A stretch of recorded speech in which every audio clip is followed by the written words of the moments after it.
Hello, everybody. Anyone who's listening, anyone who's watching it, thank you. I am here with a very interesting person, Charles, Patti. I met you at like a Southwest Florida Inc. event very quickly. Found out you did IV ketamine treatment, which blew my mind. I had so many questions. I remember I said to you, I was like, I have so many questions, but I'm not going to ask them just yet. Because my understanding with the ketamine was that ketamine was a horse tranquilizer turned illicit drug well, I just thought it was an illicit horse tranquilizer that people would take all the time. But you're saying that it's used to treat PTSD, anxiety, depression. How? I guess was my first question. Okay, so ketamine is actually a dissociative anesthetic, and it was FDA approved as an anesthetic on human beings in 1970. It's Really? the safest, least toxic anesthetic on the market. So it is used on animals as well because of the safety profile. It's actually that safe. Like cats, for instance. There's really no other anesthetics that you can use on a cat without it dying, like without it killing the cat, but you can use ketamine on cats.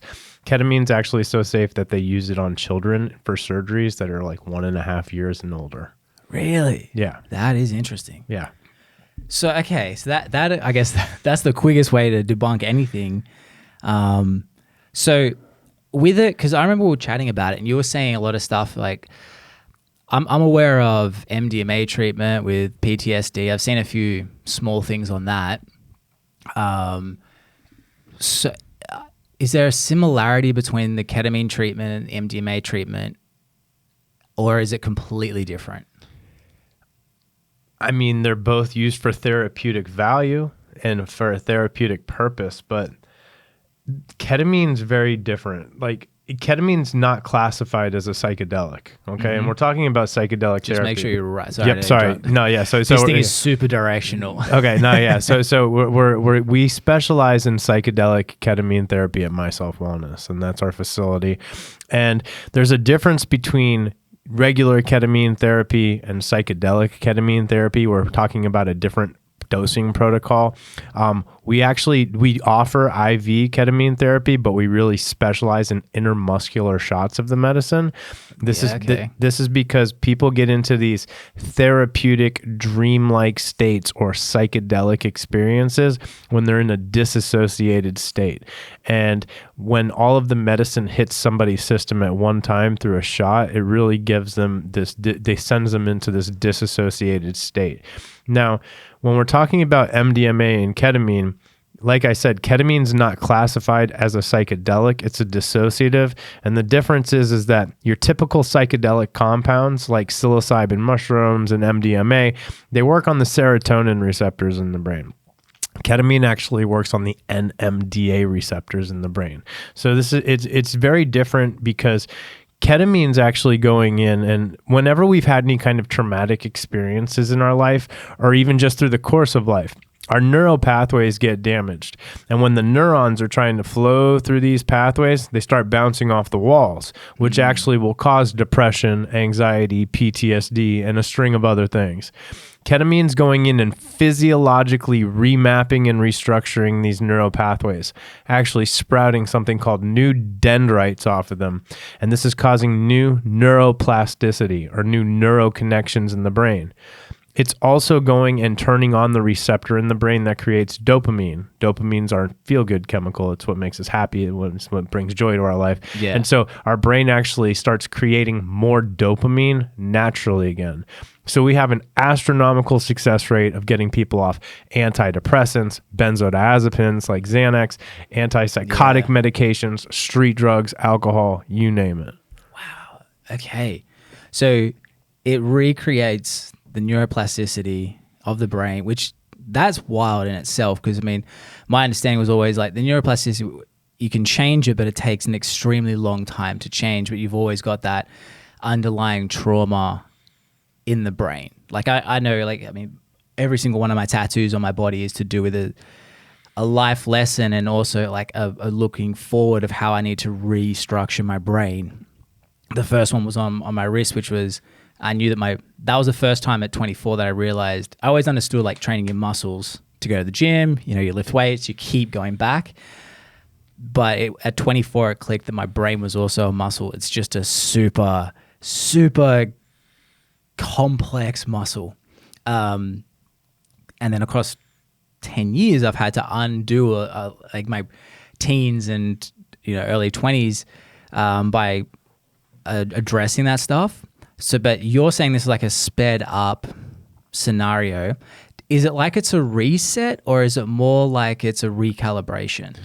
So the analogy I use for people is ketamine's like a control alt delete for the old program, the program that no longer serves us. Think there's a doctor who's a really good friend of mine, and her name's Dr. Michelle Weiner, and she actually was a pain management doctor out of over in Miami, and she does medical cannabis referrals, but she got into ketamine because she was tired of giving everybody all these opioid medications and not seeing any kind of good results with it, really just like having people on pain medications. And the thing is that ketamine's working amazing for pain management also, because it's going in and it's resetting the receptors in the brain that actually make us experience pain. So it's taking the pain out of people's bodies. But the best description I can give is that one thing she said, and it's actually in our documentary Lighter that's coming out. She was talking about how our brain is like a snow globe, and it's all this disorganized information, disorganized thoughts. And so it's like this snow flying around in all these different directions. And when you get into a disassociated state from ketamine, it allows the snow to go down to the bottom of the globe and reorganize itself. When you're disassociated, it's almost like, going offline for a minute. And then once you come back from this disassociated state, it reorganizes all the snow in the globe. So it's like, gotcha. So this, I tell people, not just ketamine, psychedelic compounds in general, but like it's a tool. It's a catalyst. It really gives us the opportunity to grab the reins of our own life. And then we also don't just preach the medicine at our facility. We also teach people about breath work and meditation and healthy lifestyle changes. We have an amazing staff at our facility. Our medical director and head psychiatrist is Dr. Andrew Ferber. Dr. Ferber's been a psychiatrist for over 60 years. He's been a meditator for over 50 years. He's taught meditation on 5 continents. He lived with Osho for over 20 years. He was friends with Ram Dass and Timothy Leary. He's really a legend. And, people will work with Dr. Ferber. We have our therapist, Hannah, who's on staff. She will do pre and post integration with people. Now, integration is one of the most intricate and important parts about psychedelic therapy. And it's because when people get into these profound healing experiences where sometimes people at our facility say they meet God. Sometimes people will say that they were in communication with deceased relatives during their treatments. Sometimes people will go out into the cosmos and meditate. I had one of my friends whose wife was being treated, and she said during one of her treatments, she went out into space and was meditating with Jesus and Buddha at the same time. But then sometimes people will actually go back to a past traumatic experience that they've been through and watch it from a spectator's view. It's a third party perspective where there's no real feeling or emotions attached to it, so people can process it, release it, and let it go. But when people are having these kind of experiences, it's very important for them to have somebody to talk about and process this stuff with. Yeah, okay, that makes sense. It's very true. Like seeing something third person it's weird. I don't know, like, especially obviously I film so much of what I do that when you see it third person, it's completely different to how you perceive the situation. Sometimes you'll say something you thought was funny and you look back and you're like, wow, I was a fuckwit. or the reverse, you're like, man, that was terrible. It was whatever it was. And then you look back, you're like, oh, that was actually really cool. That to think your brain could potentially have the capacity to look third person upon itself as a processing tool, that is so crazy. So with the ketamine treatment, how is it that you run them through? You said it was intramuscular, so it's an injection. When you're running through it with someone, I'm guessing they're sedentary or they're lying down, and and you're, I guess, present to make sure that everything goes fine. Is that correct? So our facility is very different from your typical facility, and we really built our company on a lot of the what not to do's. Also, I know personally, if I was going to go on a psychedelic journey, I wouldn't want to do it at a doctor's office. Good point. So my fiance Christina, who's actually the owner and founder of Myself Wellness, I'm the head chief educational officer and brand ambassador. But she designed our facility very beautifully, where it feels like you're at a day spa. In the treatment rooms, you have this very comfortable recliner chair and diffusers. And then we have Alexas playing meditation music, and one of the things that we heard from people that had gone to other clinics was that the nursing staff would keep coming in and out of the rooms throughout the treatment and keep checking on them to make sure they were okay, which actually was disturbing them and pulling them out of the actual experiences, because ketamine is a very navigatable experience at times, where if you hear something out of the side of your ear, it can actually pull you away from the experience. So what we did was we actually set up cameras in the rooms. And so we actually monitor the treatments from a station in like our setting room for our staff, and they watch people during their treatments from there, so we don't have to keep going in and out of the rooms. We have call buttons if people feel like they need somebody to come in with them. If we notice somebody maybe trying to get up during their treatment, one of our nursing staff will go in there and make sure that they don't get out of their chair. One thing, and another thing is we have an amazing integration room. So like another thing that we had heard was people were being rushed out of the building after their treatments were over at other clinics, where like, people were still disoriented from the medication, and the physiological remapping that's happening to these neural pathways happens for the hour that you're in your session, and then for a short window of time after that. So this is when the healing process is happening, and it's like you're reprogramming your mind to feel the way that you're feeling coming out of these treatments. So we have an integration room with these big, beautiful couches and meditation music, so people can integrate properly after their experiences. Okay, so it only lasts an hour. Yeah, typical treatment will go anywhere from about 45, 50 minutes to an hour. And then people will hang out and relax in their room for probably about another half hour or so and meditate. I tell people, this is a tool for meditation. I joke around with our clients and I say, listen, you can achieve what a Buddhist monk that's been meditating for 50 years can achieve in an hour at our facility. And it's basically like, it's a cheat code to get into these deep meditative states.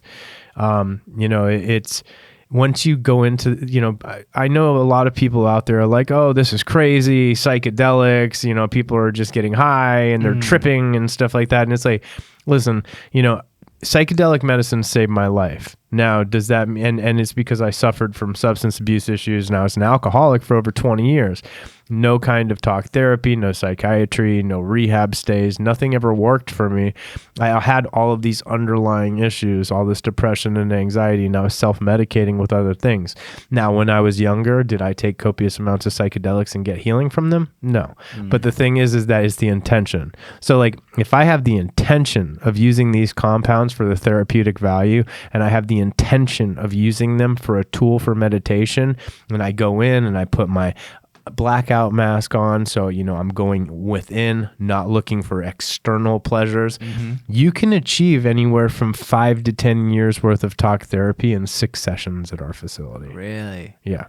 So, because that's always something that I've been aware of, which is it's the connection you make to whatever it is. Like, so that's why if you're drinking at the end of the day because I can't wait to go home, I'll get away from work and have a drink, that is a bad emotional connection to a substance. And it's same as coffee, like, oh, I can't wait to get up and have a coffee. It's like, because they go through that in the book, Irresistible. Have you read that book? No. I think you'd love it. Okay. It goes into, it surrounds itself around social media addiction, but that does a lot of correlations with like heroin addiction and other illicit drugs. And it ends up saying that the most addictive thing to humans is actually habits.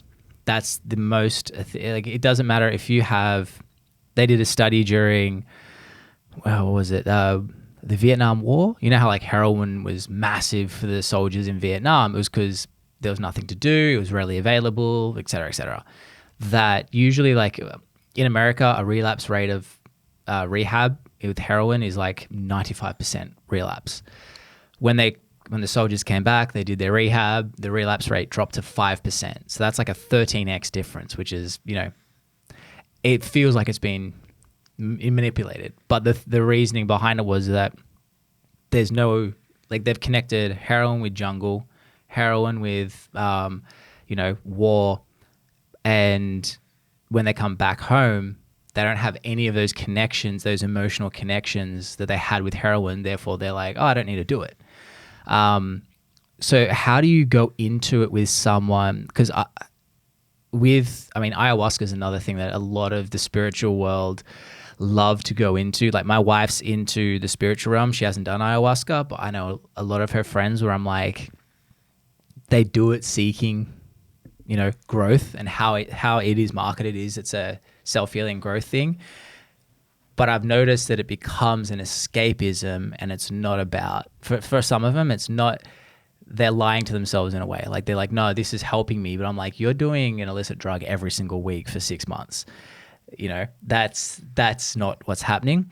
How do you manage that with your clients to make sure that they are using it for the right purposes versus them sort of even potentially lying to themselves and being like, hey, Charles, like, I need another hit. Like, well, I need another treatment. You know, so like, I'm a huge fan of Alan Watts. Okay. Mm-hmm. And Alan Watts had this saying, and it wasn't, you know, it wasn't verbatim, but basically it was along these lines. And it's like, psychedelic medicines are like a telephone receiver. Okay. You pick the receiver up, you put it to your ear, you listen to the message, but it's important to put the receiver back down and apply what you've learned to your life. Now, an intramuscular shot of ketamine is very comparable to an ayahuasca session or a DMT trip. And DMT is actually the main, that fascinates me. The main psychoactive ingredient in ayahuasca. And so the thing is that, believe it or not, these compounds, when used properly, are telling people not to do it anymore. So like, really? So like me personally, even though psychedelics saved my life, I don't take them anymore. Okay. Like, I'm done on my psychedelic journey. And the reason is because I kept getting the message that I was done. It was like, listen, you know, you've healed, you know, you got to a place where you can really, you know, manifest your own reality and be there for other people and for the betterment of humanity. And I kept getting the same message over and over again. And it was just like, what are you doing? Like, you've got this message. I kept having the same thing happen over and over and over again. I'm like, you know what? Like, I don't need to hear this anymore. I get it. Like, I know I'm connected and I'm a part of consciousness, or, you know, I'm a part of it all. And that's really liberating. You know, to find out that we're all connected and that we're really all one, and that there is no such thing as death, because we're all made of energy and we're all just a part of it. Yeah. And so, like, once, you know, and listen, this is just my beliefs. I'm not trying to preach to anybody. I'm just sharing what I've experienced through my journey. And that when I realized that, it took the fear factor away from me. And see, most people don't realize, and this is, once again, like, from my perspective, that we are the manifestors and creators of our own reality, and that the only thing that really stops us from manifesting and creating the reality that we want is fear. You know, listen, you got two ways you can go in life. You can live in love, or you can live in fear. Today, I choose to live in love. For a majority of my life, I lived in fear. Psychedelics took me out of that fear zone, though. You know, also, psychedelic medicines gave me the ability to love myself, because I hated myself for a lot of years. And this is why I self-medicated with, you know, like, I self-medicated with heroin and cocaine, and I was completely strung out for a lot of years of my life. I was always looking for that escape. I just wanted to numb myself. And psychedelic medicines are very different. You know, Joe Rogan talks about it. He's like, listen, you got good drugs and you got bad drugs. And like he says, heroin and cocaine and meth, and these are bad drugs and not going to get any real health benefits from these. And then you have drugs that can be good for you when used properly, like psilocybin mushrooms or DMT or ketamine. And so, when I really got taken out of that fear point of my life, and I realized that there was no box, this proverbial box that everybody tries to fit you in. It's like, go be good and fit in this box because everybody else lives in this box. Psychedelics showed me that the box was bullshit, that the box doesn't exist, man, and that the only thing that was holding me back from living my dream life or being, the person that I would really be truly proud and happy being was these fears and the stuff that was just, it was my own limitations. I believe that we're limitless beings and that we can accomplish anything that we want. Listen, like the way that we started our company, like I wouldn't suggest this to anybody, but this is the truth. It's like we took a leap of faith. I was in the electronics industry. I'm selling ad space. I'm working for a PR firm. And I'm in Mexico at a trade show, and I was out at dinner with all the CEOs of these companies. I'm talking about psilocybin and DMT, and they're just looking at me like I have three heads. They have no idea what I'm talking about.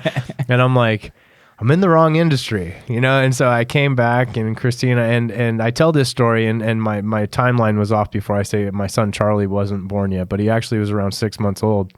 And I sat down with my fiance Christina, and I'm like, listen, if I went through 20 years worth of misery in my life and I don't use what helped me to help other people, it was a waste of 20 years of my life. So I'm going to quit my jobs and we're going to take a leap of faith as long as it's okay with you. I was like, and let's start a wellness center where we can do meditation and yoga and Qigong. And, hopefully one day we can get into ketamine, because I had these very profound experiences through ketamine, years ago in my life. And I knew that there was something to it. Had my depression was taken away. My anxiety was taken away. It wasn't long lasting because I didn't use it properly, like what we're doing at the facility. But Christina was doing aesthetic procedures, so she was going to do that from our facility. We started the wellness center, and we thought we needed a medical director for one of her machines. So we're at her mother's house, and I'm like, hey, listen, we both have a mutual friend named Dave, and he's a doctor. I'm like, wouldn't it be great if I bumped into Dave and he said he'd be our medical director? And she's like, yeah, that'd be amazing, And the next day I'm walking into the gym, and I hadn't seen this guy for months. And he's walking in to the gym, like right next to me. And I look up and I'm like, no way. So I walked over and I'm like, hey man, I'm like, listen, Christina's got these machines and we don't know if we need a medical director. And he's like, well, that's a gray area. He's like, I don't know. And I'm like, well, you want to work out today? And he's like, yeah, man, let's work out. About half hour into our workout, he looks at me. He's like, hey, Charles. I'm like, yeah. He's like, why don't you ask me to be your medical director? I'm like, okay. So like, that was like the first synchronicity that happened. And then now Dave's not our medical director anymore. Now, Dr. Ferber is, but it was because a mutual friend had told Dr. Ferber about what we were doing. And he wanted to come put his seal of approval on it and check us out and see if we were legit. And so he's sitting down and he's telling me stories about Ram Dass and astral projection and Timothy Leary and, and living with Osho and all this. And I'm like, gosh, this guy's amazing. Like, I really wish we could work with this guy. At the end of the conversation, he looks over at me and he goes, so tell me, what do you need me for? And I'm just like, okay, I see what's going on here. And so he came on as our head psychiatrist, now our medical director. Our nurse, Jessica, she was a yoga instructor who happened to be a nurse also. And she came to, apply for one of the yoga teaching slots. And she saw the IV poles and she's like, what are you guys doing here? And we're like, well, we're going to be doing psychedelic therapy with ketamine. And she's like, what? She's like, I'm a nurse. And I'm just like, okay. And she's like, and I think I want to try this myself. And she's like, because she had some, and I wouldn't talk about Jessica's story without her knowledge, but she's in our documentary. She's very public about it. But, Jessica had dealt with depression and anxiety and some other things. And she was on a string of medications. And, through her treatments, she got off 4 or 5 different medications, quit drinking, quit smoking cigarettes, lost like 50 pounds. But she came in. And so we had our nurse. And then Christina's mother made chicken one night. And I was the only person that ate it, of course, and I ended up getting sick. I got food poisoning. And I'm looking up and I'm like, what's going on? My karma's clean. How come I'm sick like this? I just can't get it. Like, what's going on with me? I end up in the back of an ambulance at like 3:30 in the morning. And the EMT was a guy named Matt. And I was telling him about psychedelic therapy and what we do at our facility. And he's like, my wife's a therapist and she wants to get into psychedelic therapy. And so now Matt's wife, Hannah, is our therapist. So like literally like you couldn't make it up, man. You know what I'm saying? So it was like kind of like wink from the universe after wink from the universe where it's like, this is what's supposed to happen. And then like, it all started with that leap of faith, man. Yeah. It definitely seems like Australia hasn't been, not to my knowledge, doing too much just yet, but there's this big movement towards the useful, the effective use of psychedelics, because I guess before that, who knows what political stuff went behind it to ban the stuff. And again, it could be a combination of, people were seeing a lot of people using it for escapism instead of productive use. But because I know my brother-in-law's wife, she does, I think it's rapid eye movement therapy or whatever it is. EMDR. That's it. Yeah. And she's got someone who does the ketamine treatment as well. Because obviously when we first met, I was like, wow, this is crazy. Like, this is like, I was amazed that one, it's obviously illegal. It's obviously legal because there's so many places that are doing it. But again, I came from the knowledge that ketamine was that horse tranquilizer that, my only experience with it has been people getting quote unquote in a K-hole because they thought, like, I worked at a bar. There was a guy who, this decision is like the dumbest decision you ever, found a baggie on the floor, assumed it's cocaine. I'm like, okay, for starters, you don't just pick drugs off the floor, dude. And then, so he assumes it's cocaine, has a massive line. Second he hits, like, obviously you can tell the difference. And he goes, oh, that was K. And now he's in this K hole for like a solid 3 hours. And I'm just looking at him going, you idiot. And I know plenty of other people that used to, dabble in it as an illicit drug. But to hear that it's now being used, like what you're saying, to treat people is fascinating, because I've never done psychedelics. I've never, mainly because the unknown to a degree, it fascinates me. I've done meditation, a lot of meditation, and I've had experiences that have again, tattooed on my arm. It was the hemisync, gateway process. Did you ever hear? Did the cycles around the internet. Probably it was in 2020, I think it was. An unreleased paper, or a released paper from 1986 from the CIA, allegedly. So I read it. Great, like, made a lot of sense, but it's to do with, like, in short, they have this theory that there's two dimensions. One is the physical, and the other is called the absolute. That's where space and time is not limited, and et cetera, et cetera. And one hemisphere of your brain accesses that. That's when you're dreaming. The right side, I think, turns off. That's what perceives this realm. And then you listen to different brain waves to match them up a little bit closer, so you're not completely in theta, but you're not completely in beta when you're awake. So anyway, had that experience where I was meditating, going through a lot of shit at the time, massive trauma with my family and problems and stuff, and it's fine now. But had this inexplicable experience where this blue aura just came over my eyes, like my eyes were shut, and all of a sudden it was like sat in. I was like, I knew what I can, can't, and won't do. So obviously I can keep trying. I've tried everything. I can't seem to convince them, so stop holding on to it. And I won't obviously go and like burn their house down. And I was just like, oh, thanks, Jasper. I was like, who the fuck's Jasper? Like, I can't explain it, but I had that. It sounds similar to a psychedelic experience, just from pure meditation mixed with certain wavelengths to manipulate my brainwaves in my brain. And that in and of itself seemed to have been I guess a reset. And I can't explain it, but I just accept it. So yeah, I mean, I've never gone into testing that stuff. I'm fascinated by it. But also I'm in like a weird situation right now where I can't do anything because with my green card, I'm not allowed to have ever done drugs of any type. So I'm at this weird intermediate place where I'm like, as much as I'm so fascinated by them, I can't even do them. Unless they're FDA approved and prescribed by a doctor. Wink. It's so America is the weirdest country, dude. Like, even when I was coming here, like when I was doing the last exam and question, they're like, have you ever done a drug? Mm-hmm. And I'm like, no. And they go, good. See, but even if you said yes, they wouldn't let me in. I was like, huh?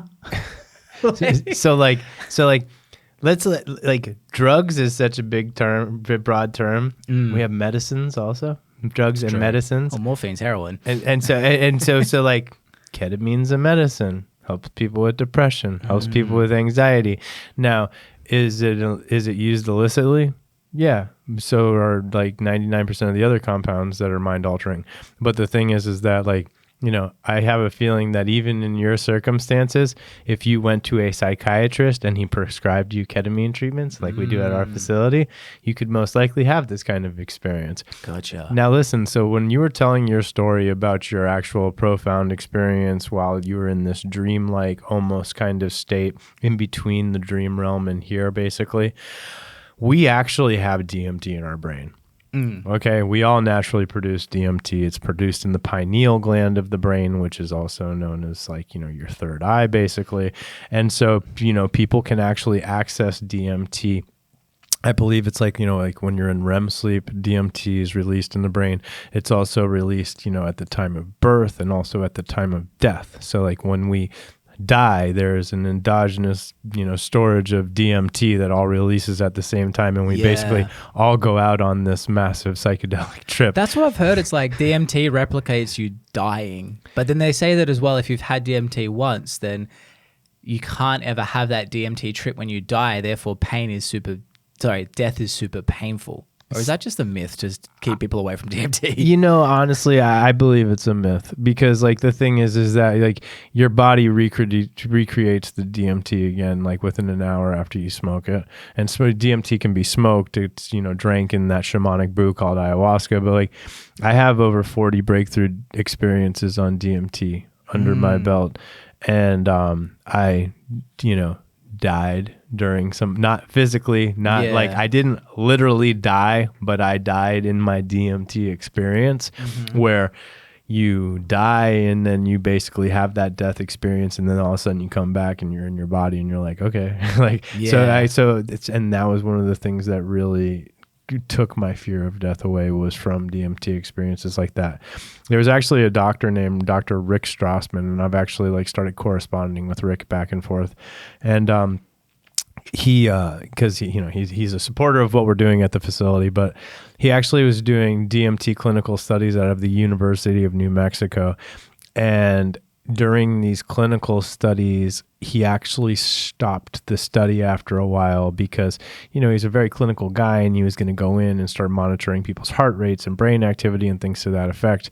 And people kept having ET experiences during their TMT trips. Really? And so you mean like they ET phone home scenario? Yeah, like extraterrestrial beings or higher dimensional beings. See, that's why I reckon, on a tangent, I do believe, I mean, for one, there's definitely things out there, but I think we think of aliens as like how the movies are, like a big flying saucer, versus like you think of how we get information on a phone call.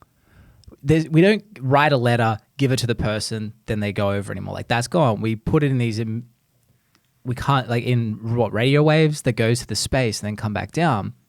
That I do question that if there's a civilization that's far enough ahead, do they just go into how they access different areas? Like, again, different, it doesn't even have to be a realm. It can just be a different frequency that we can't access because, and again, it sounds kooky to us now, but you rewind 150 years ago and I go, or even a 500 years ago, and I go, hey, there's this thing that the sun emits, and it can damage your body and cause cancer. We'll explain what cancer is later, but you can't see it, and it's called ultraviolet light. Everyone will be like, shut the fuck up, you idiot. So to think that there's not something else, like, I'd love to see the human species if we survive another 1,000 years. Yeah, for sure. Think of what happened in the last 20. Yeah, no, it's going to be crazy. You know, it's all about frequencies and vibrations. And, you know, like, so Tesla actually thought, you know, and didn't think this was what he really came to the conclusion of, is that, you know, our brain is basically like a transmitter. It's a receiver. And I believe he was talking about the pineal gland when he was talking about this. So just think of compounds like DMT tapping us in, like, to a different frequency. It's like our receiver picks up a different frequency or a different vibration. And, like, you know, I've had some very mind-blowing experiences that could be relatable to what we were talking about during psychedelic experiences, mostly on DMT, occasionally, like when I was doing my ketamine, something like that. But, you know, DMT really is, you know, it's completely just, it's this mind-blowing compound that basically, you know, it contains the secrets of the universe in my eyes, and, you know, and it taps you into these higher states of consciousness that people have been talking about for thousands of years. And it's really like, you know, a catalyst to get into these states. Yeah. And it makes total sense, because I was listening to Brian Cox. He's a scientist, but he explains as well, like, I mean, I guess the accident of the Earth, like, our solar system shouldn't exist. Like, it's just when they try and retest it, the chances of this many planets perfectly circling and not getting pulled in or pushed out is just so inexplicably rare, that he also explains, like, everything's just energy, that even our consciousness is just energy, and it's just a bunch of atoms and molecules that are just, you know, constantly connecting and bouncing off one another, that just somehow have created a being that is conscious. And it is fascinating to hear him explain this combination of things that don't mean anything individually, combining to make something that makes sense. That it did bring up, even though he doesn't believe in afterlife, God, or anything like that, I guess in the sense of the religious and biblical sense, it made sense of terms of death, or, you know, it's not a conscious thing. It's just that the energy and the atoms and the stuff that are in us get reallocated to something different. And I mean, again, like, I mean, who the fuck knows what the answer is, but what do you think? Just to, like, have fun with this. And again, there's no wrong answers. No, I mean, like, you know, from what my experiences showed me is that there is definitely something that we are all a part of. And what we have going right here is a manifestation of the collective mind. The collective mind being consciousness or God or whatever label you want to put on it. Now, like, we could go really down the rabbit hole here, and I'm there, but I haven't ruled out that, I can't believe I'm about to say this. I haven't ruled out that this is a simulation also. Yeah. And that's, you know, I've had simulation experiences in my life when I've had psychedelic compounds where I literally saw everything break down to, like, dripping code. Okay. Yeah, kind of like the Matrix. Yeah. Yeah, like, not kind of like the Matrix. Yeah. And I'm like, okay. And, you know, it's like, I know this sounds completely just batshit crazy to people, but, like, it's not just me that have had these kind of experiences. And Elon Musk actually talks about this stuff. You know, Elon Musk said there's, like, 1 in billions chances that we're not in a simulation. Yeah. So, you know, I mean, I have a lot of respect for Elon. Well, you think about, like, that movie Free Guy with was it Ryan? Shit, I can't remember. Ryan Reynolds. He doesn't know he's in a video game.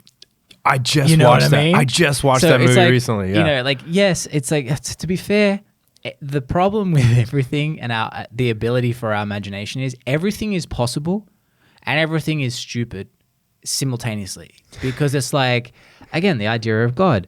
It is possible. It's also a stupid thing. The idea that, I mean, well, for starters, what is it? Peter Holmes talks about it. He's talking about how we have these stupid problems. He's like, we're on a rock that's floating in nothing around another big fire rock. And he goes, also, I'm made up of the same things this table's made up of. And for some reason, when I do this, my hand doesn't go through it. And do you know what science says? We don't know why. You know, like the whole ridiculousness of everything. So, I mean, yeah, it's plausible that we could be in a simulation. But again, like you say it out loud and it sounds so stupid. But the problem is, again, 500 years ago, if I told you that there was the ability to press a button and a light will turn on, or the ability to press a button and then press a record button, now I can film this. If I told you that 500 years ago, they're like, you're a madman. Chill the fuck out. Like, so who the fuck knows? Yeah. No, I mean, you know, listen, like the thing that really showed me the whole energy thing was actually a ketamine and MDMA experience I had about 9 years ago. And I had taken some MDMA, and then about 30 minutes after I took it, a guy I was with pulled out a bag of ketamine, and he was like, hey, he's like, you want to try this? And I'm like, what is that, ketamine? And he's like, yeah. I'm like, okay. I did some of the ketamine, and then I stood up, and, you know, my ex-wife was there and a couple of my buddies, and I looked at everybody and I go, if I didn't know what everything was about before, I know what it's about now, man. I was like, everything's made of energy. I go, you got positive energy and negative energy, and I'm so full of positive energy. And I sat down in a chair, and the entire room broke down into energy. Like I could see all of the atoms vibrating in everything. The table in front of me, my friend next to me. It was like literally everything was just vibrating at different frequencies. Now, this is when the story gets really crazy, is I look up and there's this geometric portal opening up above me. I feel like I'm being loaded down in a slingshot, and then I was skyrocketed out of my body into deep space. Yeah, I think they said about DMT, similar experience. Like it's like a boom, shot off. Out into the universe, man. And like, listen, like I am not a religious person. I'm a very spiritual person, but there are some higher dimensional beings there, and Jesus was there. It was completely crazy, man. And I basically got this message that I was like, hey, you should probably get your life together. You know, like you should probably stop taking all the drugs and drinking like you are, and like really start taking care of yourself. Now, see, this is where the integration stuff that I was talking about really comes into play, because all of a sudden, whoomp, I'm back in my body. And it was like this shell-shocking experience, because I like everything I've ever believed in my entire life is a lie. I'm like, oh my God, you know? And so like it actually made me isolate more, because like I had tried to tell a couple of people about what happened to me, and they're like, oh, this dude belongs in a straitjacket in a loony bin. You know what I'm saying? So it's like telling people to dream. You can't. Yeah. You know, you tell someone, oh, you're in my dream, and straight away they go, oh, was it sex? Like, yeah, no, you can't explain it. No. So it was like, so if I would have had somebody to integrate that stuff with me properly back then, it probably would have propelled me forward in an even better direction faster. But then years later, I actually had a 6-gram psilocybin mushroom trip. Okay. And so like, and I was still drinking and using a lot of cocaine at this time. And I like wanted to get myself together, but I'd quit my heroin addiction through a DMT experience. But I was still doing this stuff. And on my 6-gram mushroom trip, I used it as a tool for meditation. There's a guy named Terrence McKenna, and he was basically like the godfather of DMT. This guy did speeches on it. He was a legend. His brother Dennis McKenna is actually still in the field, and he's a huge advocate and does a lot of stuff with psilocybin mushrooms and ayahuasca. And I've actually talked to him a couple of times back and forth on LinkedIn, but he basically said, if you take 5 dried grams of mushrooms in pitch black silence and meditate on it, you know, like you basically find out like secrets of the universe kind of stuff, right?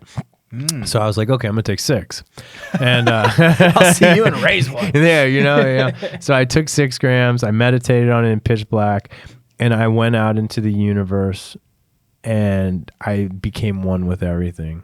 Like I became one with consciousness, God, whatever you want to call it. And I realized that I was a part of it all, and like so are you, and so are all of us, and like we're all connected. And so then all of a sudden at the end of my journey, I end up back in my body, and I realized that I was a part of it all, and that every time I was drinking and taking drugs, I was literally poisoning God. Really? Or a piece of God, or a piece of consciousness, or whatever you want to call it, this thing that we're all a part of. So there was a lot of crying and a lot of apologizing for the way that I'd been living for so many years. And that was really like the icing where like I was like, okay, time to start changing my life. Time to start eating healthier, exercising, doing all this stuff. I had eating addictions too for a lot of years of my life. I weighed almost 300 pounds at one time. And so like psychedelics didn't just get me off drugs and alcohol. They got me to eat healthier. They got me to exercise. It's like, people don't think that these medicines are going to do this for you. It's like, no, you're taking drugs. You're going to, you're tripping. This is for hippies, this kind of stuff. It's like, no, man, like, these compounds can open up parts of the psyche and open up your mind to things that you normally wouldn't be able to tap into. So it completely changed everything for me. And then I got to that place where I was in a really good place. And especially like when we opened the clinic, I was in a good place. But I had Dr. Ferber put me through the treatments that we were going to be giving our clients. Even though I had had all of these profound psychedelic experiences, I'm like, I want to be able to relate to everybody that walks through this door about like what they're getting into, what they're, like so I can talk to them about exactly what they experienced. And let me tell you something. I went from being in a good place in my life to the most amazing place that I ever thought that I was going to possibly get to in my life. Ketamine's different than these other psychedelic compounds for what it did for me. It was for what it did for my mood and demeanor. It took me from these peaks and valleys that I was going through in my mood, and it brought me to the most cool, calm, centered, and collected place. I was also using obscene amounts of THC, which is from cannabis or marijuana, edibly. Like I was eating them. I had my med card. I was taking large amounts, and I was literally just going through my days, like, taking these massive doses of THC, and I was fully functional, and I was like, very productive, and I was getting a lot of stuff done. And then it was weird. It was like, the ketamine actually reset my tolerance for cannabis. So it's like, I was taking a couple 100 milligrams of THC and like, just like going about my day, which is crazy. And then like after I did my ketamine treatments, I would take like a 10 milligram edible and I'd be like, whoa, you're like off the moon. I'm like, I'm so stoned right now. Like this isn't like what I like this is nothing, like this, I used to take, 20 times this amount. What's going on? And so it not only reset my tolerance, but I feel like it got to those final underlying issues and my PTSD that hadn't been healed up properly and all of that kind of stuff. So we're like, I didn't need to medicate with it anymore. And I was medicating with it. So it took me to that place where I was like, I don't need this anymore. And it's actually slowing me down now. And now I'm not as productive as I could be. So it's like, I didn't need to medicate with it anymore. So like, listen, I'm a huge advocate for cannabis. I think it's a great medicine. I think it's very good for people that especially aren't ready to do a deep dive with psychedelics. Yeah. But the thing is, is like, there's something, I think that cannabis now would be more like if I hurt myself or something, like let's say I broke my leg or let's say I broke my finger or whatever, and I was in excruciating pain, I think I would resort to taking cannabis for that because I feel like cannabis is in my eyes, in my view, would be more like for the body, where psychedelics are more for the mind. Okay. Yeah. Interesting.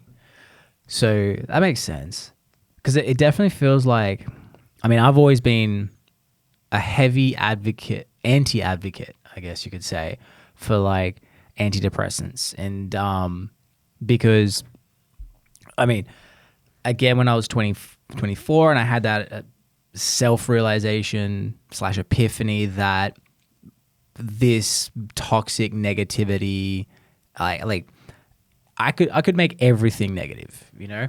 That the tattoo on my wrist was like, it's like what I end up calling the equation for happiness or equation for life, which was O over S, others over self, and then the plus sign at the top. So like, think positive so that I can get the momentum of because everything in your brain is momentum. The same as, again, physical.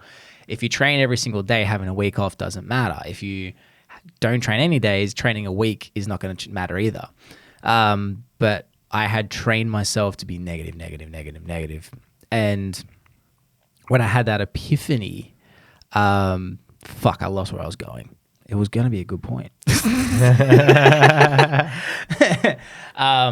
was about antidepressants. Oh, that's it. Thank you. Yeah. So yeah, like, I never wanted, I've always realized that there is kind of like this, we like to blanket explain something.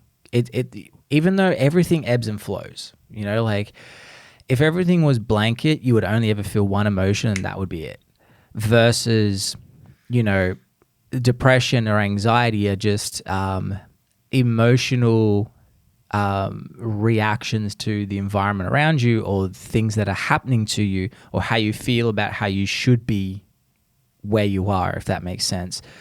That I didn't really like antidepressants or anti-anxiety things because I was like, they're just a blanket example. They're a blanket basically. So if I stain my carpet and I put a blanket on it, the second I remove that blanket, the stain's still there. And I'm just glad that I had these little self-realizations and I can't explain where they came from, but it was like, even at 19 when my girlfriend at the time broke up with me, everyone was like, let's go out and just get fucked up.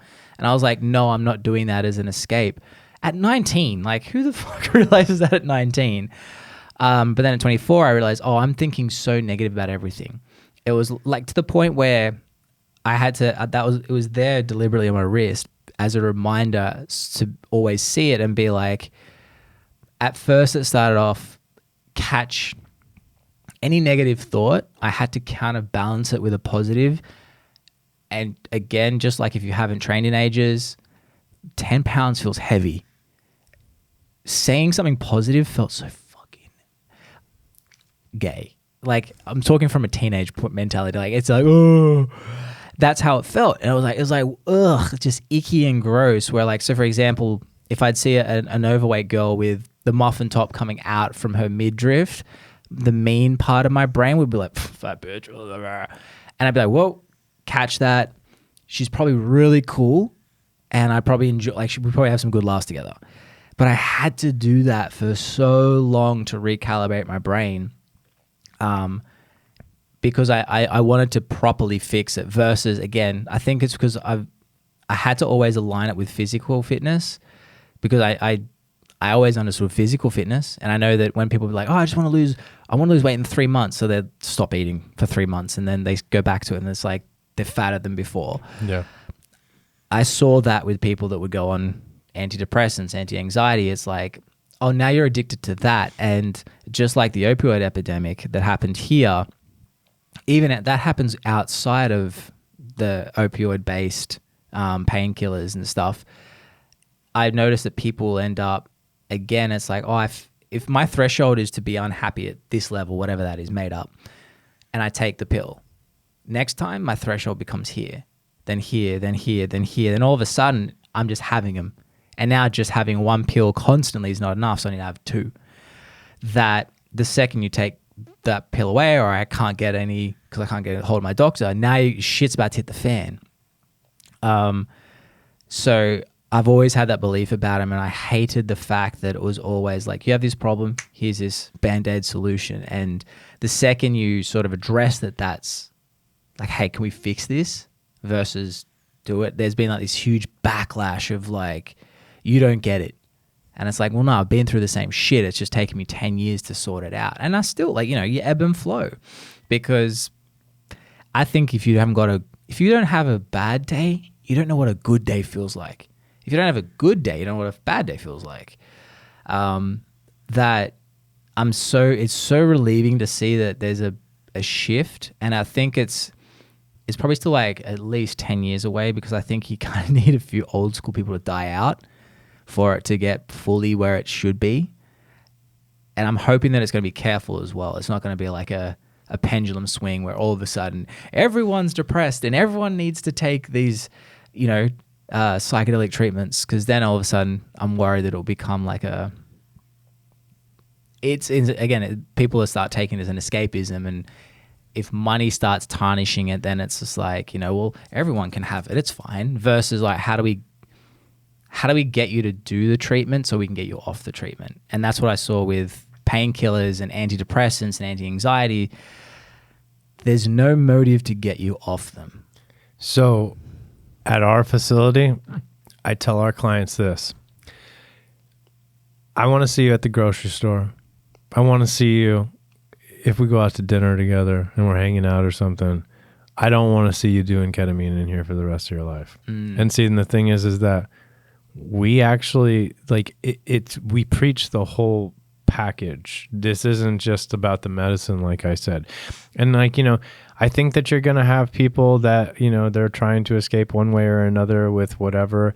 The thing is that when you, and that's why it's very important to have the right people that you're going and seeking these treatments from, and people that, are going to be using it for the therapeutic value. I mean, listen, that being said, a lot of my experiences didn't happen in a facility. And, a couple of my experiences, I went into not looking for the therapeutic value, and I had my ass handed to me, and I got the therapeutic value, but the thing is that these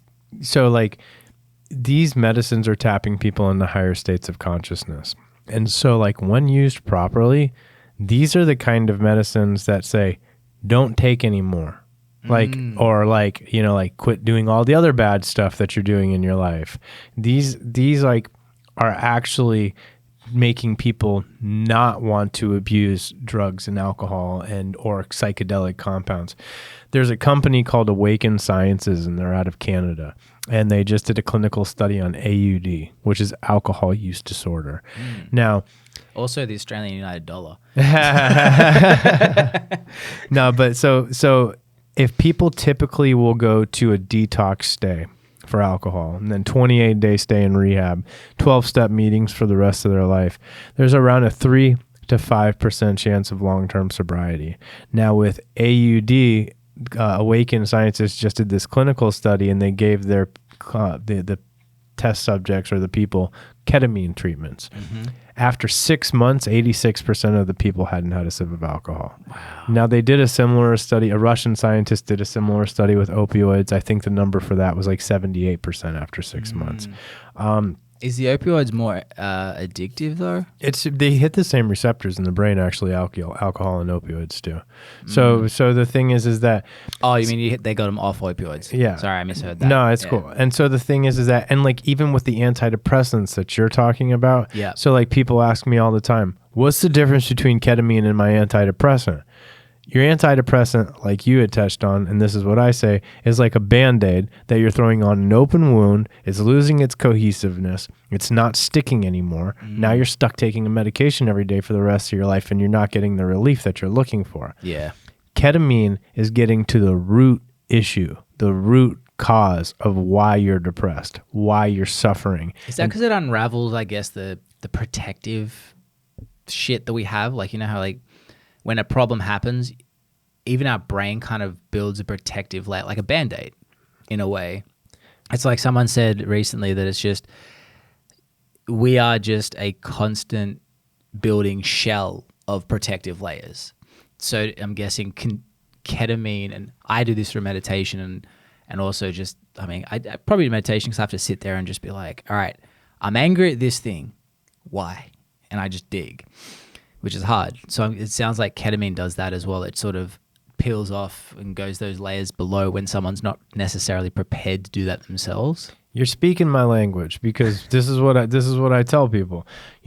We're programmed in society, and we're just programmed in general. Don't show any emotions. Emotions make you weak. Just keep moving forward. And we don't deal with things. We stuff them. We repress them.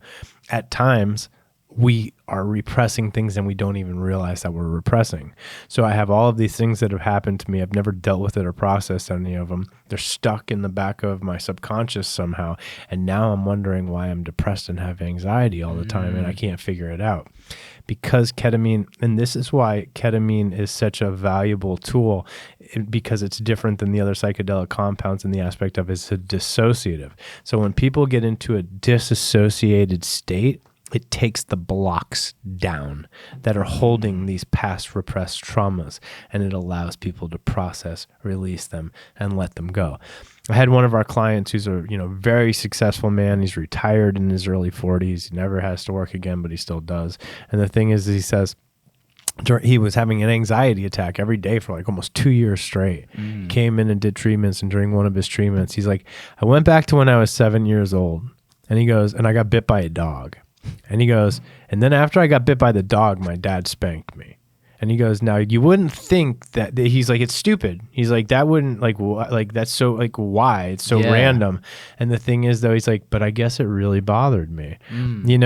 Like another one of my really close friends, he came out of one of his treatments and he was bawling tears. And I was like, listen, man, I'm like, you okay? What's going on with you? And he was like, when I was a kid, my grandmother used to molest me. Oh shit! And he didn't remember, or no? But he hadn't told anybody about it ever, and so he hadn't processed it. And he goes, and just right now, after this treatment, I realize that it's not my fault, and I don't have to be ashamed about it anymore. Shit. And he literally let go of that shit like right then. Yeah, you know what I'm saying? So it's like this is getting in. And it's doing the deep work. So no matter what we're medicating with, whether it's an antidepressant or it's food or it's sex or scratch off tickets or drugs and alcohol, whatever the symptom, because those are just symptoms of the underlying issues that we're medicating.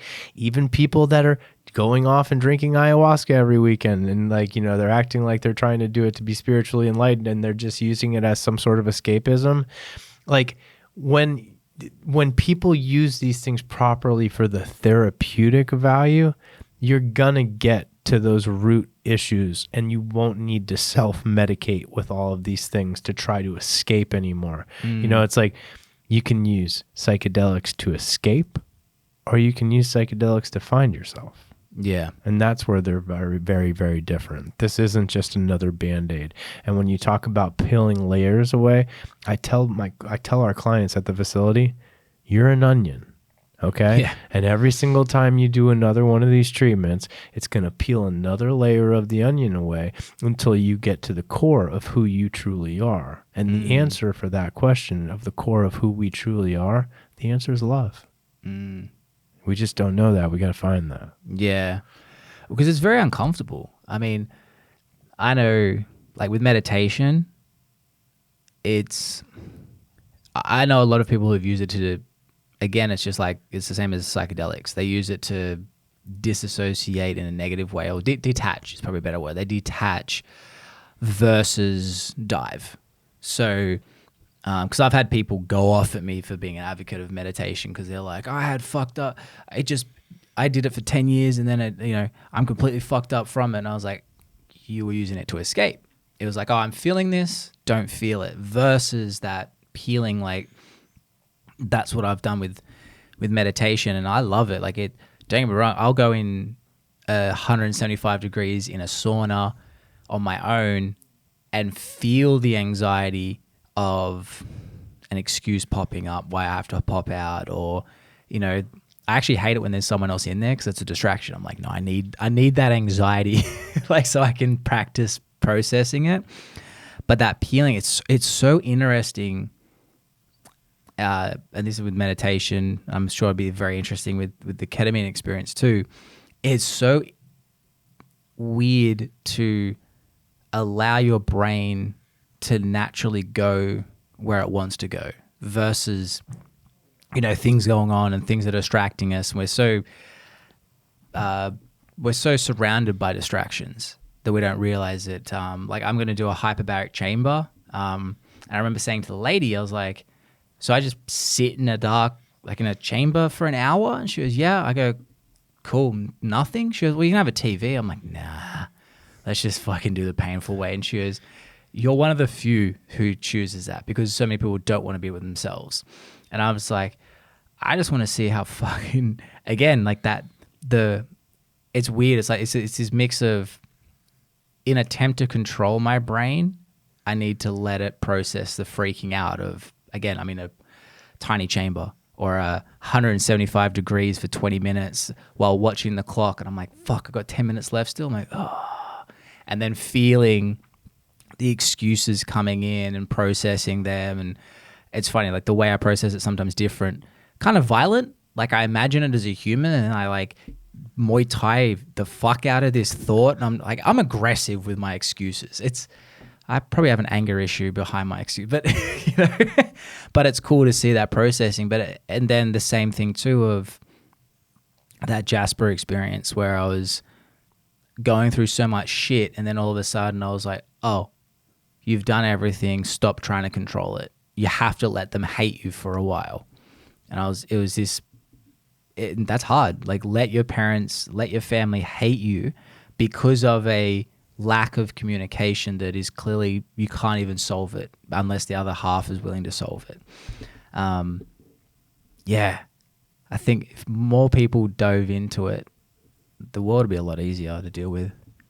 But you're relying on 7 billion people, 8 billion to do this, do one thing. Listen, man, that's how you know, I actually have a roommate that I used to live with, and he's a really good friend of mine. His name's Dan, and we used to like say like, the way that you transform the world is you get everybody to meditate for a minute together. You know, and it's like, you know, we wanted to try to get it happen during the Olympics. Maybe we can manifest that, get the world to shut down for a minute and meditate together, transform humanity. No, but the thing is like, meditation is huge for me. I meditate every day. I meditate a few times a day sometimes. How long? You know what? So meditation for me is just taking myself out of the equation. I love meditating right when I wake up in the morning because you're still kind of asleep. So like literally what I'll do is I wake up in the morning, I open my eyes, I look up, I say, thank you, because I'm grateful. I stay in a place of gratitude. It's not hard for me because of all of the crap I went through for a lot of years and to be where I'm at now. And then right after I do that, I close my eyes and I meditate for about 10 minutes, you know, and meditation can like literally, like I'm at the point now where like, I'm like big into meditation, but like I can meditate while I'm walking the dog. You know, it's like literally like I don't even, you know, when I talk about meditation, this isn't like I'm gonna sit with my legs crossed and light some incense and put my fingers, you know, in an okay sign and go home and you know, like you know, you can do that stuff, but like you don't have to. Meditation is taking yourself out of the equation, going back to your breath, being the observer, watching your thoughts, not getting attached to them or emotionally involved with them. And, you know, and just like literally just being, you know, that's the key is that, you know, and for people that have a hard time getting into a meditative state, it's okay. You know, it's like you can meditate and then you're meditating for 2 minutes and then you're thinking about what you're going to get for the grocery store. You know, you just turn that part off, say, okay, not my thought, not my thought, not my thought, you know, and like, and then go back to your breath in through the nose, out through the mouth. And like, you can literally, you know, it adds up. It adds up every little bit. Let's say you get 5 minutes of meditation in a different part of the day. It's just being in the moment. You know, in Alcoholics Anonymous, they got this saying, and I use it in my life still, even though I don't really go to meetings anymore. And it's, you know, if I got 1 foot in yesterday and I got 1 foot in tomorrow, I'm pissing on today. and so, you know, it's like Ram Dass's book where it's like, you know, be here now.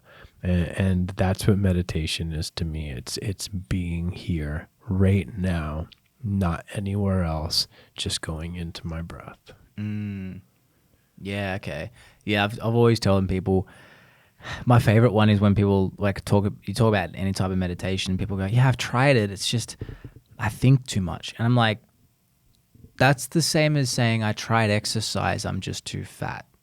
Like you're missing the point. That's why you do it. Because I started doing a minute felt like eternity. Yeah. Like a minute when you're not used to it. Like I don't really meditate too much now. And it's not because I'm avoiding it. It's like I'm just not doing it. But I definitely do it the techniques that I use in it have now trickled down into my life. So for example, like my baby's like losing her fucking mind. I have this weird detachment to what's happening insofar as like you could get obviously when your own baby's losing their mind, most people are come on, like their heart rate raises, they heat up.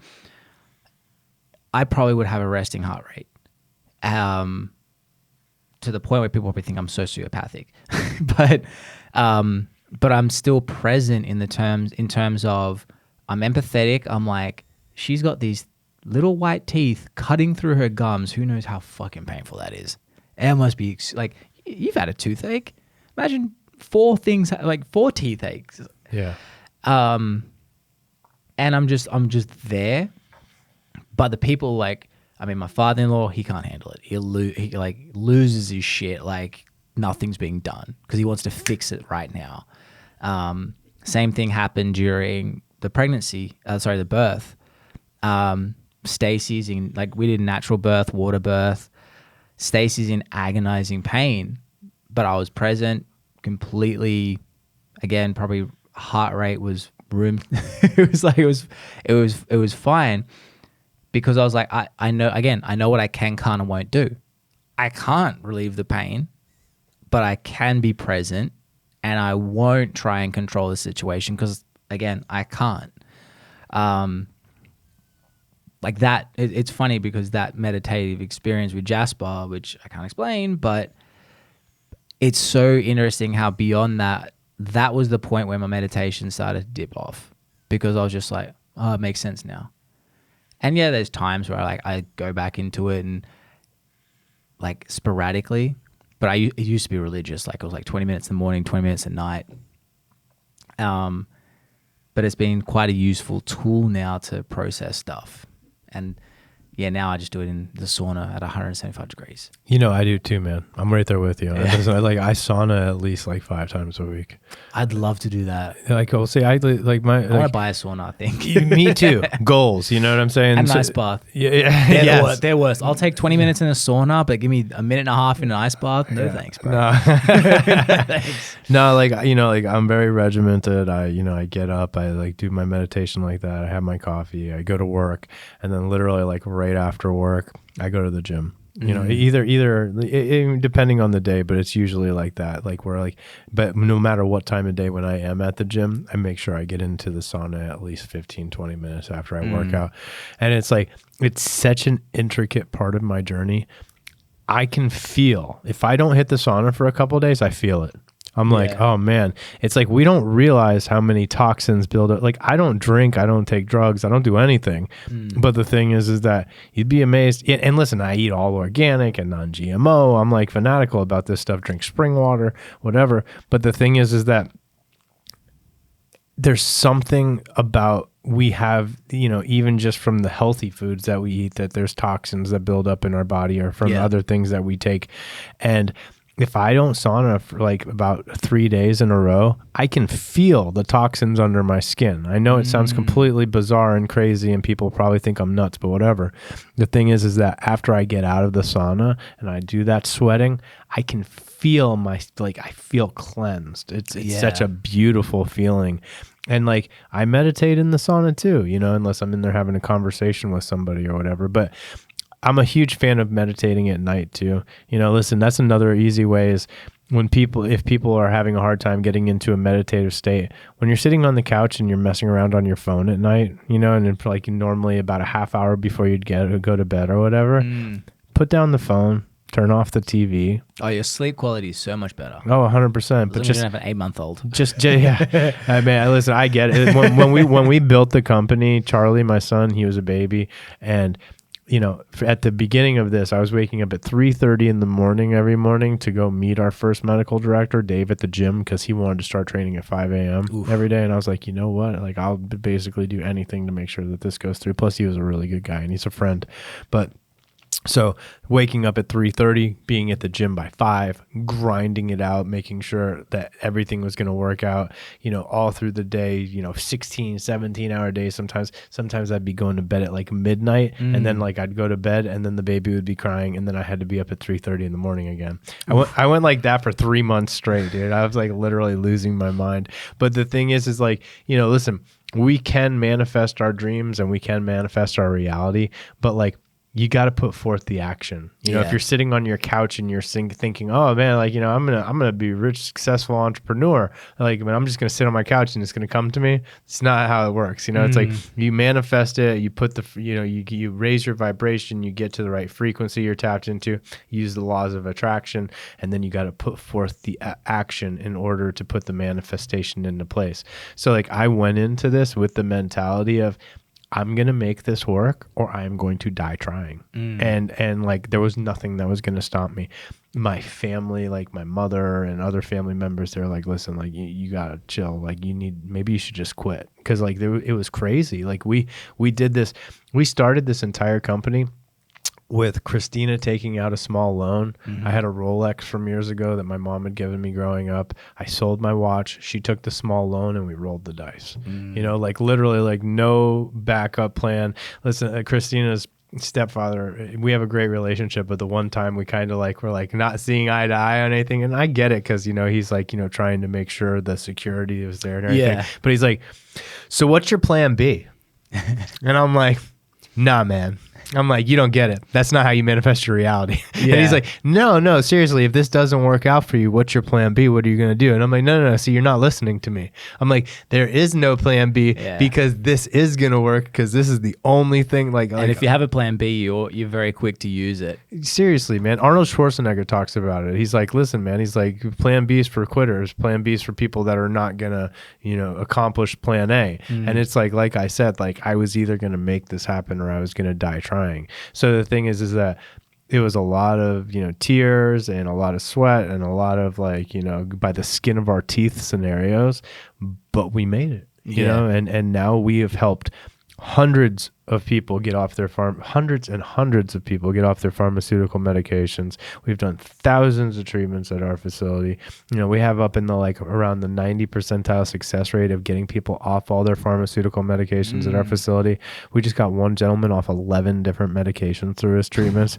I mean, I love the American medical system. It's like, all right, that one is going to counteract this one, and then that one's going to have a side effect which this one will counteract. And so you go in for one pill and you come out with 17. Yeah, no. 100%. It's crazy, man. And and so like I just spoke in Fort Lauderdale at an alternative products expo a few months back, and after I got done with my speech, and it was about psychedelics and ketamine therapy, I had a veteran come out into the audience, and he was from the audience, and he came up to me and he's like, I just got off 14 different medications from ketamine therapy. And he's like, and so like, I want to let everybody know that we're huge supporters of our veteran community at My Self Wellness. Ketamine's actually pulling people out of suicidal spins, especially for a lot of our veterans. I had one veteran come in for treatments. He was suicidal and he's like, listen, man, if this doesn't work for me, I'm going to take my own life. Oof. After his first treatment, he came out of it and I'm like, so tell me, man, how was it? And he goes, I turned into a bird. And he goes, and I was flying over the landscape. It was so beautiful. And he goes, and I don't know how to explain it, but everything's connected. The answer is love, and I don't want to hurt myself anymore. So we actually give major discounts to our veterans and our first responder community. I actually just launched a nonprofit called the Warriors of Consciousness.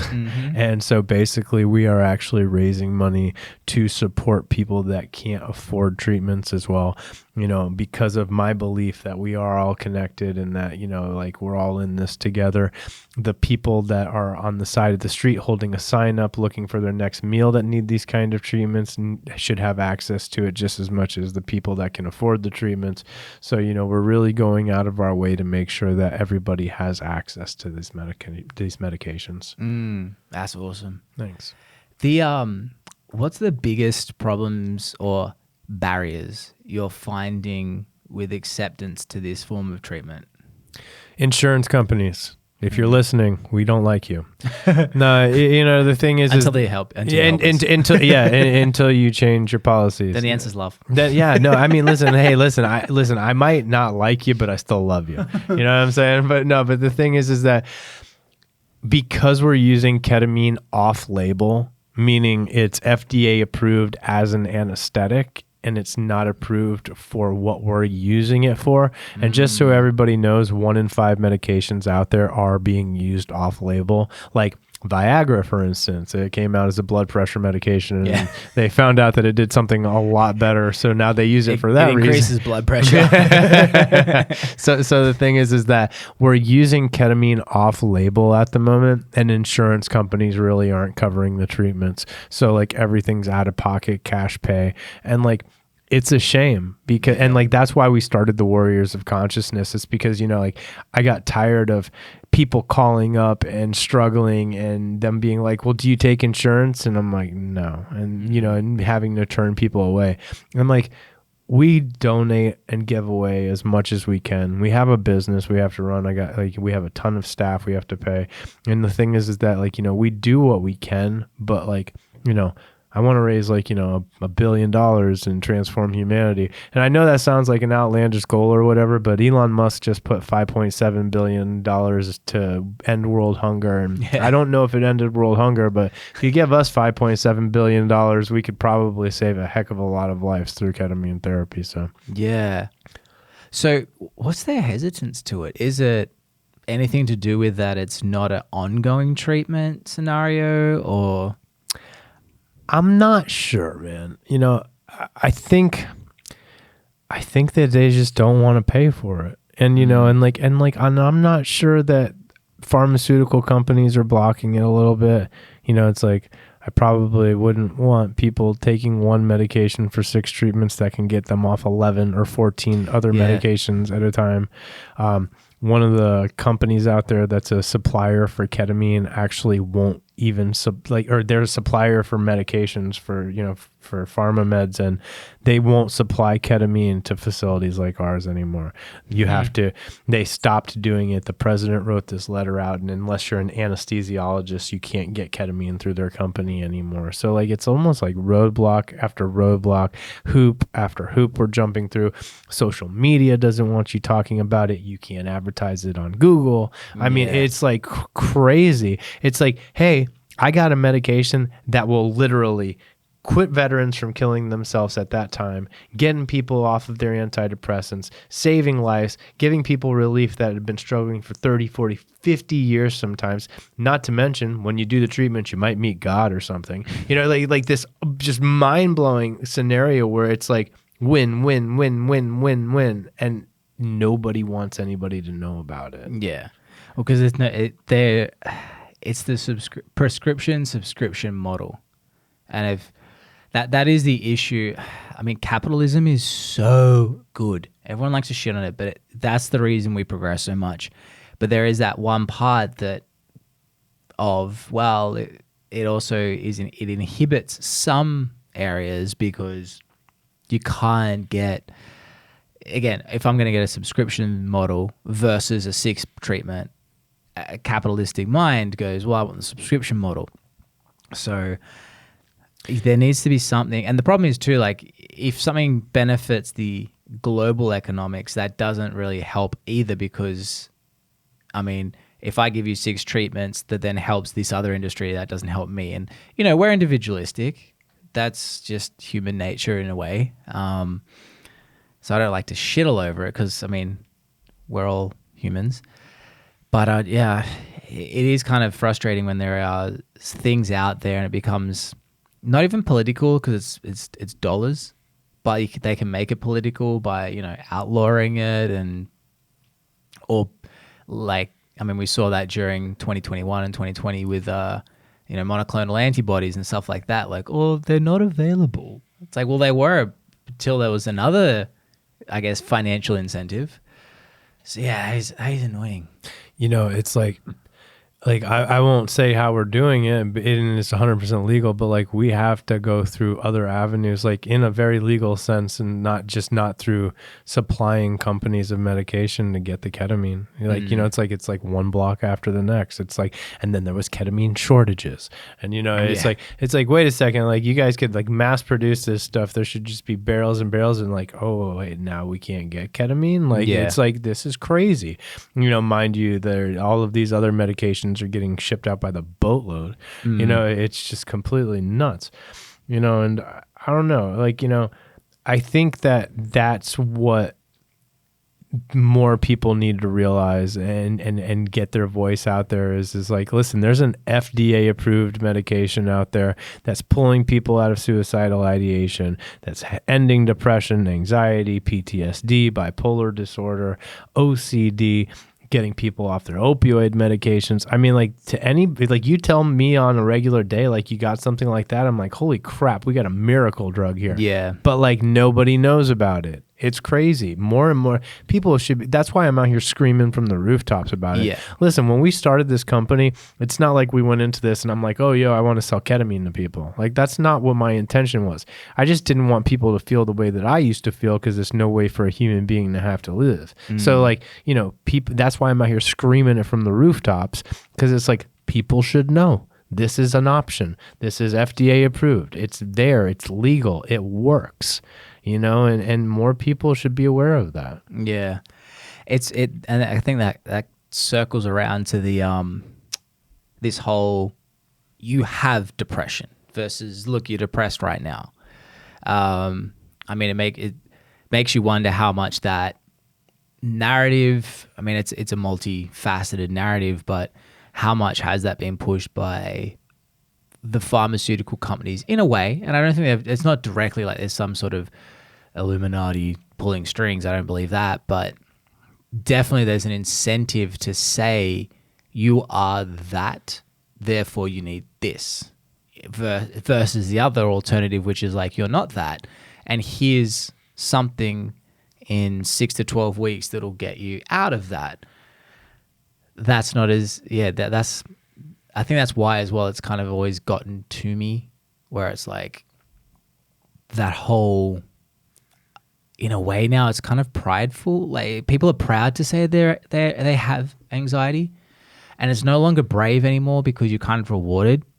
That it's like, I mean, fuck, you should see the shit I used to get on social media when I'd speak out about that, being like, I just, at some point there are some times where it's just like, shut up and get it done. And that worked for me. It was like, dude, shut up and get it done. And all of a sudden I was like, fuck, you're right. Stop wallowing. But you talk about that, and then all of a sudden you get smacked with hate. The amount of people would just go off at me. Well, it's like, if I put a label on you, like, okay, you're clinically depressed. You're clinically diagnosed with having anxiety. Like, you're broken.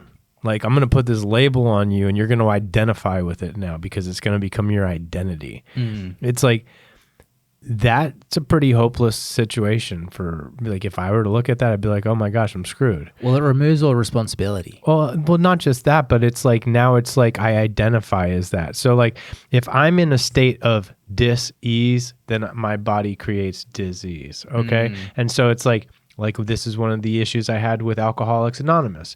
I am is one of the most powerful statements that you could ever use. You're an alcoholic for life. Because anything that you place after I am, you literally become. So people start the meetings over and over again. They're like, hey, I'm so-and-so and I am an alcoholic. Yeah. Well, the thing is like, no. Okay, so now you're in this box. It's like, it's actually a diagnosis now with addiction and alcohol issues. And I'm sure if anybody hears this, I'll catch a lot of flack for it too. But it's like, okay, so you have a disease. I have the disease of alcoholism and addiction. It's like, no, because I believe it's more of a spiritual malady. I think that there's some underlying stuff that we're self-medicating that we don't know how to process, and we're uncomfortable, or we're in a state of dis-ease. Therefore, now we have the disease of alcoholism, and it's just like it's treating an underlying issue. So it's like, I'm not an alcoholic anymore.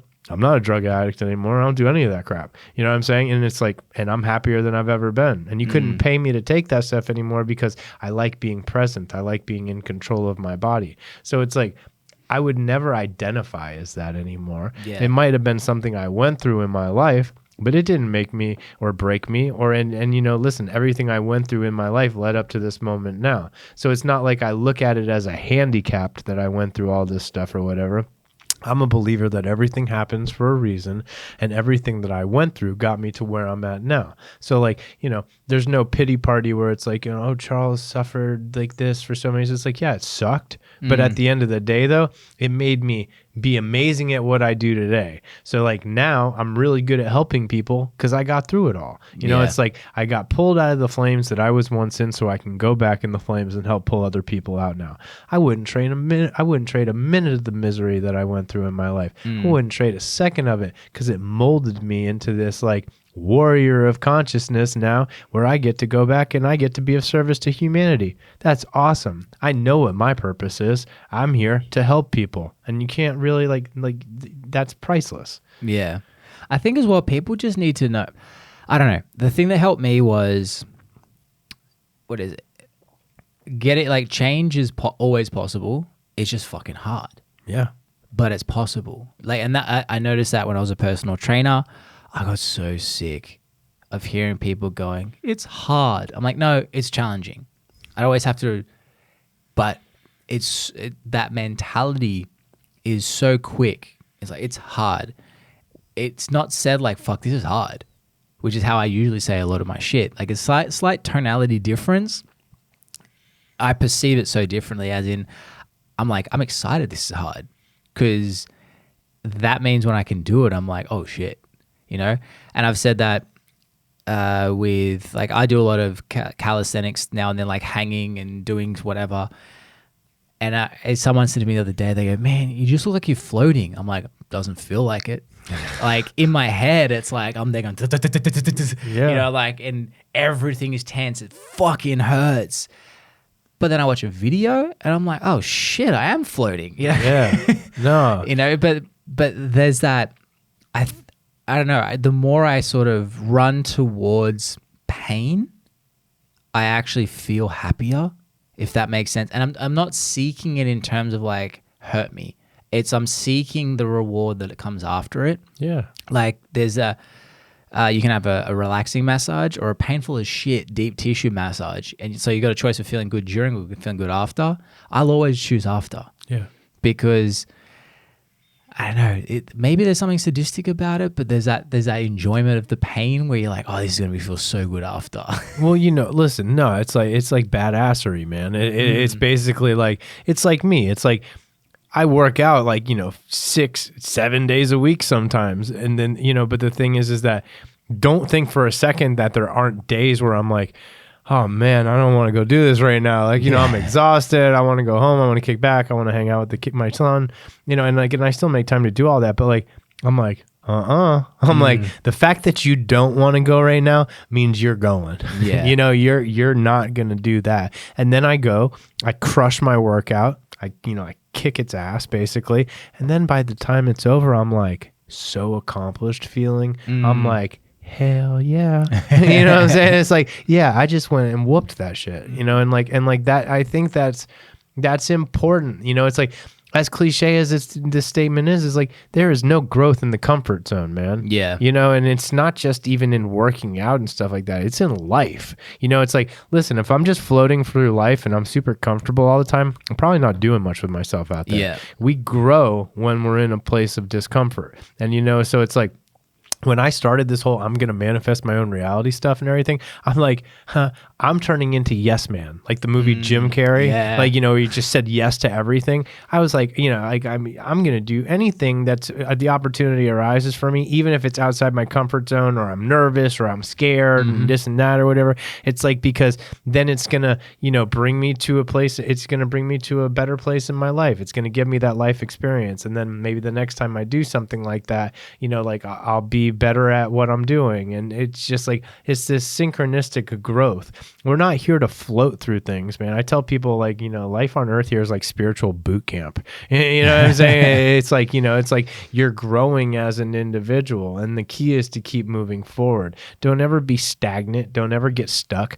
always remain teachable. I'm purely convinced. Listen, I've told you a lot of philosophies I have about life and the universe and all that stuff or whatever today. But the fact is, tomorrow, I am fully open to the fact that I could be wrong about everything. Yeah. You know, and I think that's really important for people, is like being open-minded, being, you know, okay with the fact you could be completely wrong about something. Because if I'm not growing, I'm dying, you know. I mean, if I'm not growing, like, what am I here for?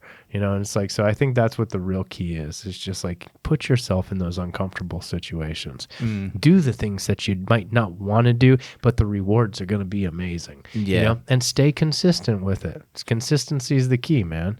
You know, it's like, and then the things that are really hard and the things that seem so awful or tough while you're doing them, the more consistently you do them, the easier they will get. And then it won't be, you know, it won't be bad anymore. It's like working out your legs. Oh my gosh, I'm going to crush this leg workout. I've really never done legs before. And then you can't walk for a week. You know what I'm saying? And I actually got one of my stepsons, Jordan, he's 14 right now. And I'm like training with him, and we hit legs a couple days ago, and I'm like, listen, Your first leg day is the worst. I'm like, listen, dude, when you wake up tomorrow, you are going to be in so much pain. I'm like, it's okay. I'm like, but just make sure whatever you do, don't quit. You know what I'm saying? So like your next time we do legs, it won't be as bad as this time. But you got to keep doing it. Like if I go on a holiday for a month and I come back, I'm just like, oh, every time. For sure. But there's that saying from the book, The One Thing, which is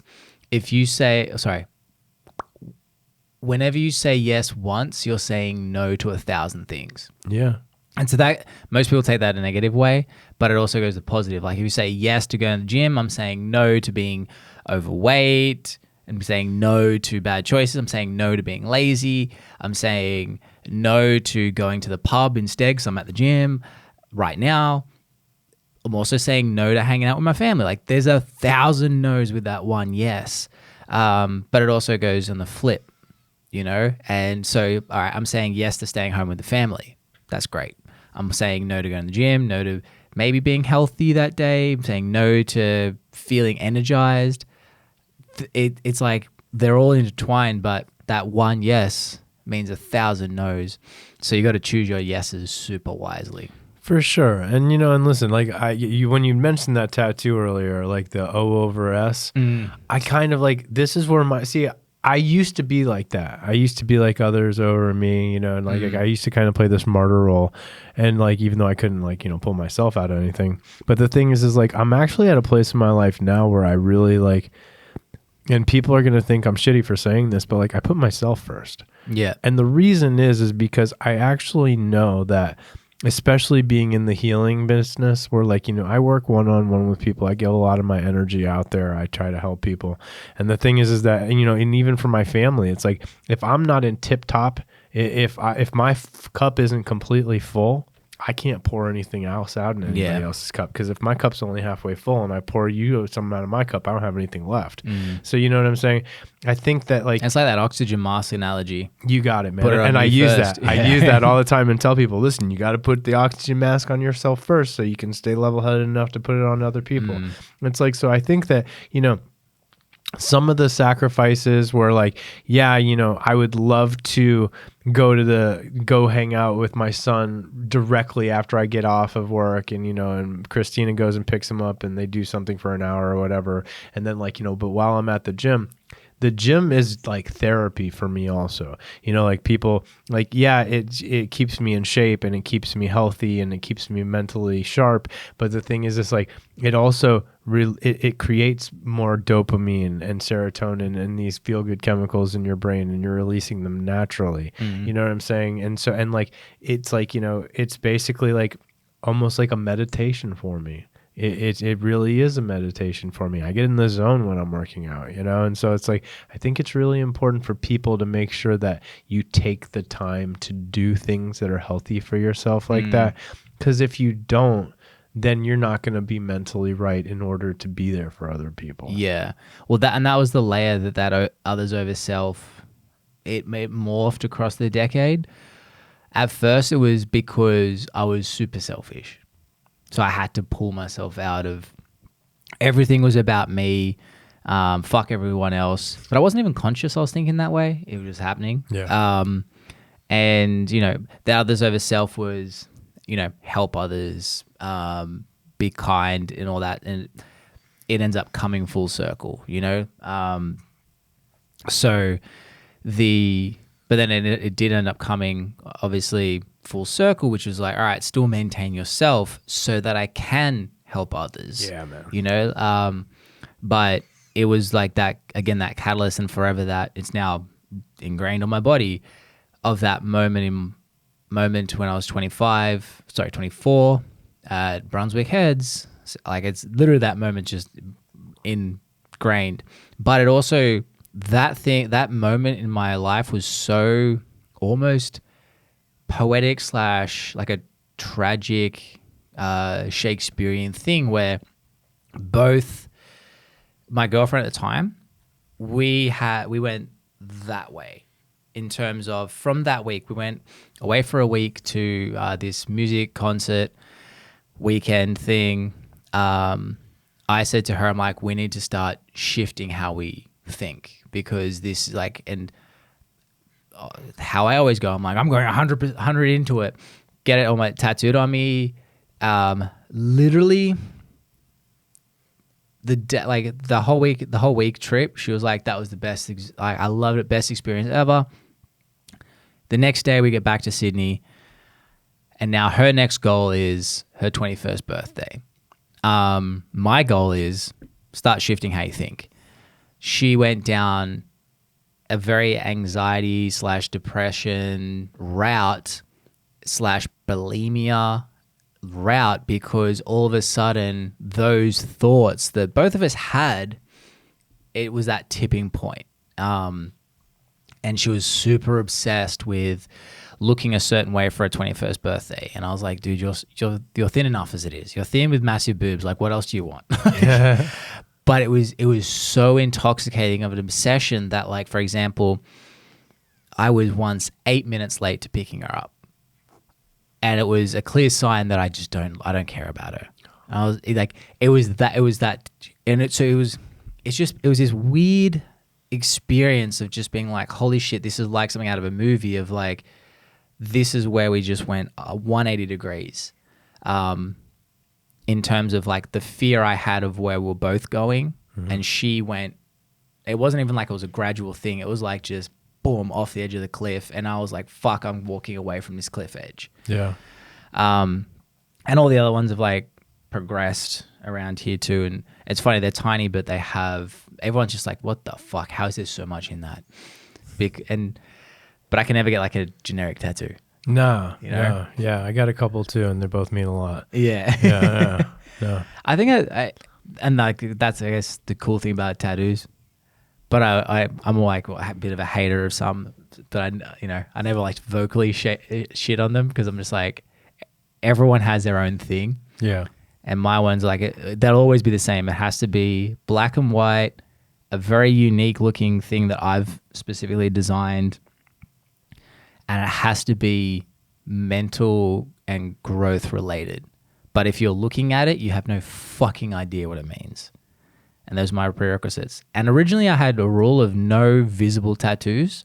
That was like, before I got any tattoos, like that was my first one. And it doesn't fit to the rule. It's my last name. I won a trip to Vegas for New Year's.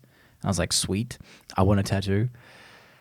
And ever since then, it's like, I've only gotten visible tattoos. I don't have any non-visible tattoos, because it became like, if I can't see them, why would I get them? For me. Yeah. Because I'm like, if I'm going to put something on my body, I need to see it all the time, versus, again, this is just me. I'm like, if I got one on my back, I'll be like, I forget about the ones I can see. The one on my back, I'll be like in the shower, and I'll see in the mirror. I'm like, oh fuck, that's right, I forgot about that. That's just me. But yeah, man, this was fun. That was an hour and 45. That was great, man. That was shit. Holy crap. That was great. No, that was good stuff, man. Yeah. Oh, look, I love what you're doing. Once I'm fully confident, like I said, because the whole visa thing. I gotcha. When she said, have you ever taken a drug? And I was like, no. She's like, her response was, good. Because even if you said, yes, you have taken one ages ago, even like had a hit of a spliff, she goes, they wouldn't let you in this country. because it's a federal crime. She had her daughter went to Canada, traveled here, went to Canada, had a spliff, tried to drive back in, was honest, and she said, "Hey, yeah, I smoked one." They're like, "Get on the plane, go back to Australia." Holy crap. Yeah. It's crazy. The federal government doesn't fuck around here. The state doesn't really give a shit. But Yeah. No, for sure, man. Listen, that's the one thing we get too is like, you know, like we do medical cannabis referrals from our facility also. And the thing is that like a lot of people that, this is why I didn't know if it might be your kind of situation also, but like a lot of people will have like government jobs or whatever. And they'll be like, I can't get my med card because it's not federally legal. So like I can't do the other treatments at your facility also. I'm like, oh, contraire. Like, listen, I'm like, no, ketamine is FDA approved. It's federally legal. So it's like, as long as it's prescribed by a doctor. That's what's so weird though. I can be standing like in California, smoking a spliff next to a state trooper. All good, bro. Yeah. Federal guy comes in. Hey, you're going to federal prison. What the fuck? I haven't moved. No. Yeah. 100%. It's crazy, man. You know, it's crazy. It's a weird country. I love it. Yeah. But like the fact that it's, you know, I'm a law-abiding citizen / a criminal doing the exact same thing at the exact same place. Yeah. It's like, fuck, you got to have a bit of bad luck as well to be in a bad situation. Yeah, man. No, for sure. No, I love this. That was fun, man. And I'm super excited to see where you're going with this as well. Thanks. So for anyone listening who wants to get in contact with you, what's the best way to get in contact? So you can go to www.myselfwellness.center, or we're on Facebook at Myself Wellness. You know, I'm Charles Patti again, and so you can, you know, hit me up on Facebook if you want. I have a Charles _Patti _official page on Instagram, and or else you can just call Myself Wellness in Bonita Springs, Florida. Yeah, awesome. Well, thanks, guys. Make sure you subscribe, hit the bell notification wherever you're listening or watching this. Because there's some fucking interesting people here, like Charles. Thanks, man. Thanks for having me. Thanks, guys. See you later, and thanks, Charles. Yeah. Woo! For sure. That was good, man. That was fun.